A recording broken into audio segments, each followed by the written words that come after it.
Seorang pendaki yang mengalami hipotermia di Gunung Agung berhasil dievakuasi tim SAR gabungan. Korban mengeluh kedinginan dan tidak bisa melanjutkan perjalanan dan memutuskan melapor ke Polsek Rendang. Korban Iketut Yedija Karunia Arta, 18 tahun, bersama seorang temannya memulai perjalanan sekitar pukul 13.30 WITA dari jalur Pura Penghubungan Desa Besakih. Malam harinya kurang lebih pukul 23.40 WITA, korban mengeluh kedinginan dan tidak bisa melanjutkan perjalanan.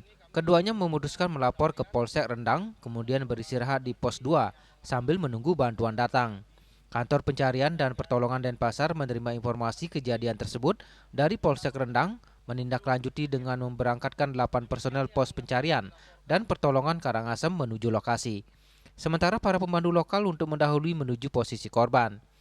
Sekitar pukul 03.40 WITA, tim rescue pos pencarian dan pertolongan Karangasem tiba di pos Pura Penghubungan. Putu Handika Bayangkara selaku koordinator lapangan mengatakan selama 4 jam pencarian, akhirnya korban ditemukan pada ketinggian 2.400 mdpl dalam keadaan selamat. Namun dikarenakan masih hujan deras dan kabut tebal, maka proses evakuasi dilaksanakan menunggu kondisi terang.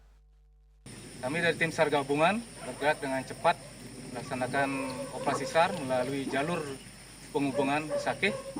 Dan selama 4 jam pencarian, akhirnya target dapat kami temukan pada ketinggian 2.400 mdpl dalam keadaan selamat. Upaya evakuasi sempat terkendala kondisi cuaca hujan deras dan angin kencang hingga kabut tebal yang mengakibatkan jarak pandang terbatas. Akhirnya pada pukul 10.05 WITA, mereka sampai di posko Pura Penghubungan dan selanjutnya korban diserahkan ke pihak keluarga. Rai Suwantara, Bali TV.